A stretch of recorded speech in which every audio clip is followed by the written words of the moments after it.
Welcome back, guys. This is the so promised video about my experience in the UK. I moved here in October and I didn't start school until November. And it was horrible because I didn't have any friends and the people that I started to meet were at school. So I literally had nothing to do with myself. I just babysat my brother. It was all very overwhelming for me. I didn't even know how to speak the language. I remember this one day I was outside and someone walked past and was asking me for directions. Now I understand they were asking me for directions. And at the time I was just like, I didn't even know what to say. I just said no English. That is literally what I said. My English was completely zero when I moved here. When I first started school, I had two amazing TAs. Amazing Portuguese TAs. They helped me so much. It's unbelievable. They translated my GCSE mocks for me. I walked around with an iPad at school with a Google Translate because that was literally the only way that people could speak to me. I mean, now that I look back, it's funny, but at the time, I felt so anxious about not understanding anything people are trying to say to me. My GCSEs, I think, was one of the hardest things I had to do with so little English. Especially in year 9, they kind of determine which group you're going to be part of when you go to year 10. And you can imagine that a person who knows no English wouldn't go very high in year 10 and 11 because I knew no English. I couldn't be on the same level as everybody else. I should have tried harder. I do think that, you know, from the moment I knew I was coming here, I should have tried harder. And maybe I would have done better at school. But then again, I do believe that things happen the way they're meant to happen. And I also believe that if I had gotten better grades, I wouldn't have worked at Poundland and I wouldn't have met the love of my life. I then managed to go to sixth form, which was an achievement for me. But unfortunately, I just didn't give myself to school. I really didn't give myself to school. I tried. I honestly tried to give myself to school, but I just couldn't. I don't know why. I would miss class. I wouldn't put in the effort to study. I was tired of school. I was fed up of it. I felt like everything was so hard. I mean, I went to college and I had been here for about 3-4 years. My English was way better, but there was still a lot of things that I didn't understand. There was still a lot of words, a lot of ways people said things that I didn't understand. And I think I let that put me down, or maybe I just told myself that as an excuse. I honestly can't say this was going on with me because I honestly don't know. I didn't want to be here. I just didn't want to be here. I don't understand why. I failed at sixth form. They gave me a second chance and I messed up the second chance as well. They did say to me that if my grades didn't get better, I'd have to go. And so I had to go, because I didn't put the effort in for my grades to get better. I didn't try harder, I didn't study, I didn't focus. Not my proudest moment. So the first job that I got was when I was 18 years old. I mean, I was very lucky. My mum never forced me to get a job. My mum never asked me to get a job to help at home. She gave me my time. And then when I was 18, I had to get a job. Naturally, you're 18, you're an adult, you need to start paying for your own things. I do 100% agree with that. The job I got was only a part-time anyways. At the time I was still studying. I still had the time to study because my job was at night. I think I was still at sixth form at the time. And so I got a job as a part-time cleaner in Morrison's. That job was literally just so I could have the freedom of paying for my own things. I then left that cleaning job and went to another cleaning job. When I worked at Lidl, I was actually in City College. I was doing higher education on business.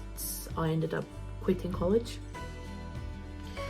I then also quit my job because I had enough of being a cleaner. I then struggled to find a job for a while. I then went to Portugal for about nearly 2 months maybe. I then came back.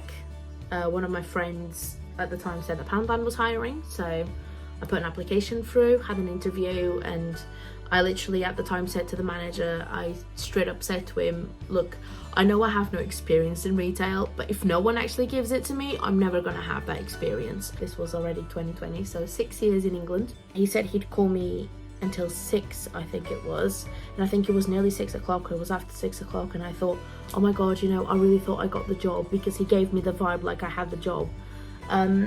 And I was saying like, I really thought I got the job, I can't believe he hasn't called yet. And then he called me, and he said, you know, the job is available if you still want it. And I went, yes, I do, thank you. So I then obviously went back to send the contract and everything, and I really enjoyed working at Poundland. It was a different experience. I got to deal with customers, which for me, it was a win. For me to be able to be in a place where I have to put myself out there and speak up when I'm not confident with the language, it was, I mean, and this was 6 years in, my English was completely fluent at this time, and I still felt insecure about speaking, and this job gave me, it just gave me all this confidence. It was the longest I ever stayed at a job so far. It was that job. I then unfortunately had to quit for personal reasons. I was then jobless, and I then found the job that I am in right now, and honestly so far I'm really seriously enjoying it, and it is the kind of job that I feel like I can make a career out of, which gives me stability, because I hate uncertainty, I hate not having stability, and it makes me feel good knowing that I have something there that I can actually evolve with. And it's amazing, it's really good, and I'm really happy. And I mean, at the end of the day, I am so happy that I moved here, I moved to another country. Sometimes I try to picture what my life would be like if I still lived in Portugal, but I can't. I mean, I have my best friend, best of the best. She's still in Portugal, and unfortunately I can't see her as many times as I wish I could. She's the only person that actually stuck with me when I was having hard days, when I was struggling because everybody else had just gotten on with their lives and completely forgot I existed. She stuck with me. She didn't let go. And I mean, today I couldn't imagine a better person by my side as my best friend and as my maid of honor.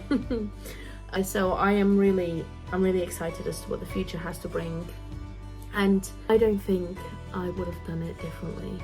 I mean, obviously I wish I had studied harder, and I wish I had given myself the opportunity to be better, but I am pretty damn good. I left my mum's house, I moved out of my mum's house when I was only 20 years old. I mean, if I was in Portugal, I would never have been able to do this when I was 20 years old. I moved out of my mum's house when I was 20, something that I never thought I would do. I have an amazing partner that literally moves the world for me. I have an amazing stepdaughter. My mum is here. My mum then had another child, so I have 2 brothers that I love with all my heart. I still have connection with my siblings in Portugal on my dad's side. I have my best friend. I made friends here. I am super proud of myself, because 8 years ago, it's going to be 9 years this year, 8 years ago, I was a 14-year-old girl who didn't speak the language at all.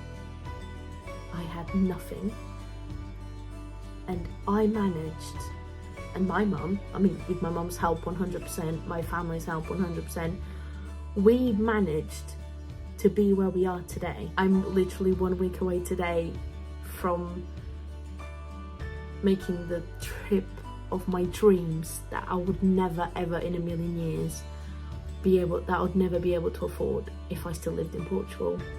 So this country has brought me sadness, because it's not my country, but it's brought me so much happiness, so much happiness that I am so grateful to be here. I am grateful that I moved here. I am grateful that I had the courage to keep going.